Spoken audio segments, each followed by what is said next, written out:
Hello friends, welcome to our channel teacher tax.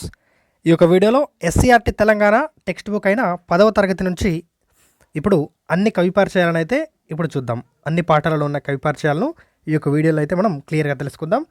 ఇంతకుముందు వీడియోలో మనం ఇతర తరగతుల కవి పరిచయాలు, గ్రామర్, అదేవిధంగా మరిన్ని సబ్జెక్టుల యొక్క క్వశ్చన్స్, మోడల్ క్వశ్చన్స్ అయితే చూసాం. ఇవి మీకు డీసెట్కి అదేవిధంగా టెట్ డిఎస్సికి అయితే చాలా ఉపయోగపడతాయి. సో ఈ వీడియో అయితే పూర్తిగా చివరి వరకు చూడండి. మీరు మళ్ళీ చూస్తే ఈ యొక్క వీడియోని మీకు కవి పరిచయాలు అయితే మీకు చాలా బాగా అయితే గుర్తుండిపోతాయి. ఓకే, మనం అయితే మన యొక్క అప్డేట్స్ పొందడానికి మీరు వాట్సాప్ ఛానల్ మరియు టెలిగ్రామ్ ఛానల్లో అయితే మీరు జాయిన్ అయితే అవ్వండి. అదేవిధంగా వీడియోని లైక్ చేసి ఛానల్ని సబ్స్క్రైబ్ చేయండి. ఓకే, మనం వీడియోలోకి వెళ్తే ఇక్కడ పోతన గురించి చూసుకోవచ్చు. మనం పోతన ఒక కవి, సహజ పండితుడని మనకు ప్రసిద్ధి. ఇక్కడ ఇతని రచనలు మీరు చూసుకోవచ్చు. వీరభద్ర విజయం, భోగిని దండకం, నారాయణ శతకం. ఓకే, ఇవైతే గుర్తుపెట్టుకుంటే సరిపోతుంది. నెక్స్ట్ కవి చూసుకుంటే మనకి డాక్టర్ సామల సదాశివ. ఇతను సంస్కృతం, హిందీ, ఆంగ్లం, ఉర్దూ, ఫార్సీ, మరాఠీ భాషల్లో పండితుడు. నెక్స్ట్ ఇతని రచనలు చూస్తే మనకి చూడండి, ఉర్దూ సాహిత్య చరిత్ర, అంజద్ రుబాయిలు, మలయ మారుతాలు, యాది, సంగీత శిఖరాలు అనేవి ఇతని రచనలు. ఇక్కడ చూస్తే అంజద్ రుబాయిల్ అనే అనువాదానికి 1964లో ఏపీ గవర్నమెంట్ తోటి మనకు ఉత్తమ అనువాద రచన పురస్కారం ఇతను తీసుకోవడం జరిగింది. అదేవిధంగా స్వరలయ్యలు గ్రంథానికి 2011లో కేంద్ర సాహిత్య అకాడమీ అవార్డు లభించింది. నెక్స్ట్ కాకతీయ తెలుగు విశ్వవిద్యాలయం అయితే గౌరవ డాక్టరేట్తో సత్కరించడం జరిగింది. సదాశివను హిందుస్థానీ కర్ణాటక సంగీతానికి సాంస్కృతిక వారధిగా విద్వాంసులు అయితే గుర్తించారు. ఓకే, ఇవి మనకు గుర్తుపెట్టుకోవాలి. ఇక్కడ రచనలు అయితే ముఖ్యంగా చూసుకోవచ్చు. ఉర్దూ సాహిత్య చరిత్ర, అంజద్ రుబాయిలు, మలయ మారుతాలు, యాది, సంగీత శిఖరాలు. నెక్స్ట్ మరొక కవి దాశరథి కృష్ణమాచార్య. ఇతను ఇక్కడ చూడండి, నాటి పాలకులపై ప్రజా వ్యతిరేక పోరాటంలో ఆచరణాత్మక వైఖరితో ప్రజల్ని చైతన్యవంతం చేశాడు. ఇది చూడొచ్చు మీరు. నా గీతావళి ఎంత దూరము ప్రయాణం బోను అందాక ఈ భూగోళంబున కగ్గిపెట్టదని అన్నాడు. ఈ విధంగా అన్న కవి ఎవరు అని అడుగుతారు. మనకు దాశరథి కృష్ణమాచార్య అని చెప్పొచ్చు. నిజాంకు వ్యతిరేకంగా పద్యాలను జైలు గోడ మీద రాసిన ధీరుడు. ఇతని మనం ఇక్కడ కవితా సంపుటాలు చూడండి. అగ్నిధార, రుద్రవీణ, మహాంధ్రోదయం, పునర్నవం, కవితా పుష్పకం, తిమిరంతో సమరం, అమృతాభిషేకం, ఆలోచన, ఇవన్నీ ఇతని కవితా సంపుటాలు. తర్వాత నవమి, ఇది నాటిక, యాత్రా స్మృతి, స్వీయ చరిత్ర వంటి గ్రంథాలు రచించాడు. అదేవిధంగా సినీ గేయ కవిగా ఆణిముత్యాల వంటి పాటలు రాసి సినిమా పాటలకు సాహిత్య గౌరవాన్ని తీసుకొచ్చాడు. ఇతను సినిమాలలో కూడా పాటలు రాసేవాడు. ఇతను గాలిబ్ గజల్ను కూడా అనువదించడం జరిగింది. గజల్ ప్రక్రియకు ప్రాణం పోశాడు. నెక్స్ట్ ప్రసిద్ధ ఉర్దూ కవుల కవిత్వాన్ని అనువదించి విమర్శకుల ప్రశంసలను కూడా పొందడం జరిగింది. ఇందుకు సాహిత్యానికి చేసిన సేవకు ఆంధ్రప్రదేశ్ సాహిత్య అకాడమీ, కేంద్ర సాహిత్య అకాడమీ అవార్డు అందుకోవడం జరిగింది. Next doctor Pakala Yashoda Reddy. తను తెలుగులో హరివంశాలు ఈ అంశంపై పరిశోధన చేసి డాక్టరేట్ పట్టా పొందింది. అదేవిధంగా ఓయూలో తెలుగు ప్రొఫెసర్గా పనిచేసింది. నెక్స్ట్ రాష్ట్ర అధికార భాషా సంఘానికి అధ్యక్షులుగా పనిచేసిన తొలి మహిళ ఈమె ఎవరు? పాకాల యశోదారెడ్డి. నెక్స్ట్ ఈమె మీరు ఇవి రచనలు చూసుకోవచ్చు.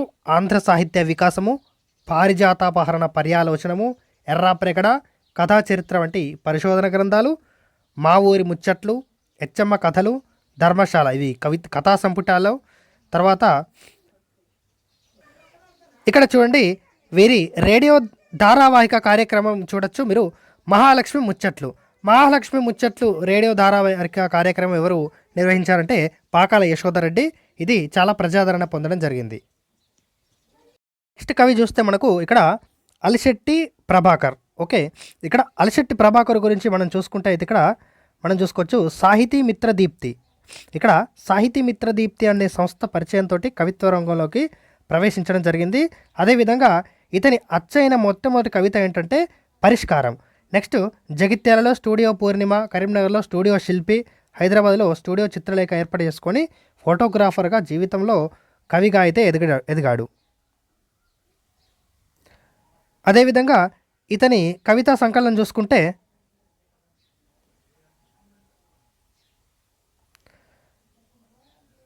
కవితా సంకలనం ఎర్ర పావురాలు మొదటి కవితా సంకలనం. ఇక్కడ మంటల జెండాలు, చురకలు, రక్తరేఖ, ఎన్నికల ఎండమావి, సంక్షోభ గీతం, సిటీ లైఫ్, ఇవి ఇతని అచ్చైన కవిత్వ సంకలనాలు చెప్పొచ్చు.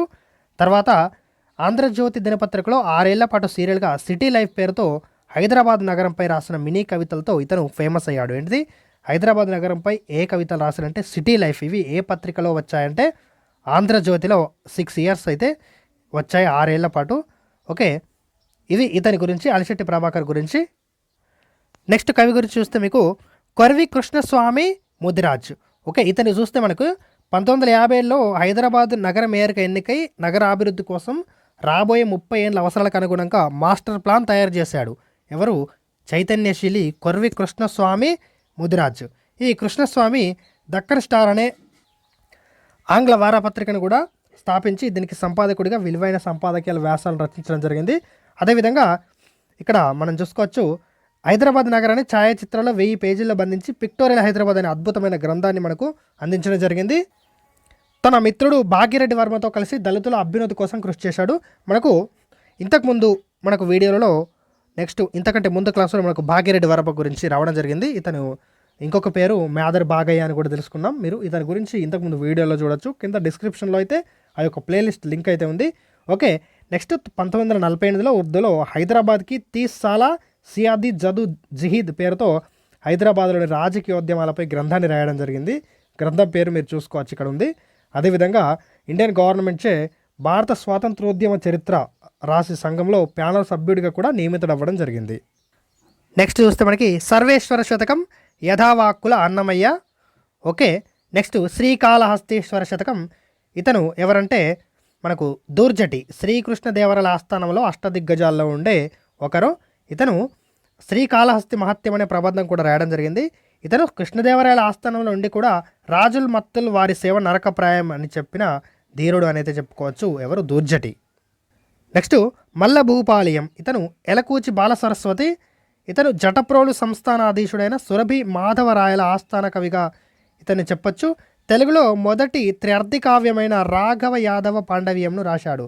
రాఘవ యాదవ పాండవ్యం రాసింది ఎవరంటే ఎలకూచి బాల సరస్వతి. నెక్స్ట్ భర్తృహరి సంస్కృతంలో రాసిన సుభాషిత త్రిశతిని తెలుగులోకి అనువదించిన తొలి కవి ఇతను. నెక్స్ట్ గుమ్మన్న గారి లక్ష్మీ నరసింహ శర్మ. ఇతని శతకం వచ్చేసి విశ్వనాథేశ్వర శతకం. అయితే ఇతనికి అవధాని శశాంక, ఆశు కవితా కేసర్ అన్న బిరుదలైతే ఇతనికి ఉన్నాయి. ఈయన రచనలు గుర్తుపెట్టుకోండి: కవితా కళ్యాణి, అవధాన సరస్వతి, వాగీశ్వరి స్తుతి, ఆద్యమాతృక, పద్యోద్యానమైనవి ఇతని రచనలు. నెక్స్ట్ శ్రీ లొంకరామేశ్వర శతకం. ఇది నంబి శ్రీధరరావు. ఇతని బిరుదు వచ్చేసి కవి రాజా. ఇతని రచనలు చూస్తే శ్రీ మన్నింబాచల మహత్యం, శ్రీ మన్నింబగిరి నరసింహ శతకం, ఇవి ఇతని రచనలు. నెక్స్ట్ గడిగే భీమ కవి. ఇతనిది వేణుగోపాల శతకం, ఇది గుర్తుపెట్టుకోండి. నెక్స్ట్ సినారే. ఆచార్య సింగిరెడ్డి నారాయణ రెడ్డి ప్రముఖ కవి. ఇతను నాగార్జున సాగరం, కర్పూర వసంతరాయలు, మధ్యతరగతి మందహాసం, ద్విపదులు, ప్రపంచ పదులు ఇట్లాంటి 70కి పైగా కావ్యాలు రాయడం జరిగింది. నెక్స్ట్ సినారే గారి గ్రంథం ఒకటి చూడండి: ఆధునిక ఆంధ్ర కవిత్వం, సాంప్రదాయములు, ప్రయోగములు అన్న వీరి ప్రామాణిక సిద్ధాంతం ఎందరో పరిశోధకులకైతే మార్గదర్శకమైంది. అదేవిధంగా ఇక్కడ చూడొచ్చు మనం భారత ప్రభుత్వంచే పద్మభూషణ్ అవార్డు కూడా తీసుకున్నాడు. అదేవిధంగా విశ్వంభర కావ్యానికి జాతీయ స్థాయిలో అత్యున్నత సాహితీ పురస్కారం జ్ఞానపీఠ అవార్డు కూడా అందుకోవడం జరిగింది సినారే గారు. రాజు వీరభద్రరావు. ఇతని రచనలు చూడండి: ప్రాచీనాంధ్ర నగరములు, లలిత కథావళి, రత్నప్రభ, జీవిత చరితావళి, జీవిత చరిత్రలు, నవ్వుల పువ్వులు, మిఠాయి చెట్టు, షితాబ్ ఖాన్ ఇటువంటి రచనలు రాశాడు. సంగ్రహాంధ్ర విజ్ఞాన కోశంలో 50 వ్యాసాలు కూడా రాయడం జరిగింది. అదేవిధంగా ఇక్కడ ఇంపార్టెంట్ పాయింట్: హైదరాబాద్ రేడియోలో తొలి ప్రసంగం చేసిన వాడిగా చరిత్రకి ఎక్కడం జరిగింది. ఎవరు? ఆదిరాజు వీరభద్రరావు. అదేవిధంగా ఇక్కడ లక్ష్మణరాయ పరిశోధక మండలికి కార్యదర్శిగా కూడా వ్యవహరించడం జరిగింది. ఇతను ఆదిరాజు వీరభద్రరావు. నెక్స్ట్ శ్రీనాథుడు. ఇతని గురించి చూస్తే కొండవీటిని పరిపాలించిన పెద్ద కోమటి వేమారెడ్డి ఆస్థానంలో విద్యాధికారి, విజయనగర ప్రౌఢదేవరాయల ఆస్థానంలో గౌడ డిండిమ భట్టును తన వాదన పటిమతో ఓడించి కనకాభిషేకాన్ని, అదేవిధంగా కవి సార్వభౌమాని బిరుదును పొందడం జరిగింది. నెక్స్ట్ మరుత్తరాజ్ చరిత్ర, శాలివాహన సప్తశతి, పండితారాధ్య చరిత్ర, శృంగార నైషధం, భీమఖండం, కాశీఖండం, హరవిలాసం, ధనంజయ విజయం, క్రీడాభిరామం, శివరాత్రి మహత్యం, పల్నాటి వీరచరిత్ర, నందనందన చరిత్ర, ఇవన్నీ కూడా శ్రీనాథుని రచనలుగా చెప్పొచ్చు.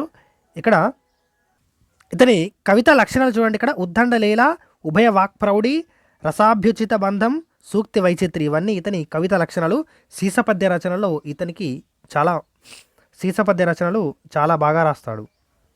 నెక్స్ట్ గూడూరి సీతారాం. ఇతని చూడండి, మహారాజు, లచ్చి, పిచ్చోడు, రాజమ్మ రాజరికం ఇతని ప్రసిద్ధ కథలు. ఇవి ఇతనికి సంబంధించిన కథలు, ఇవి గుర్తుపెట్టుకోవచ్చు.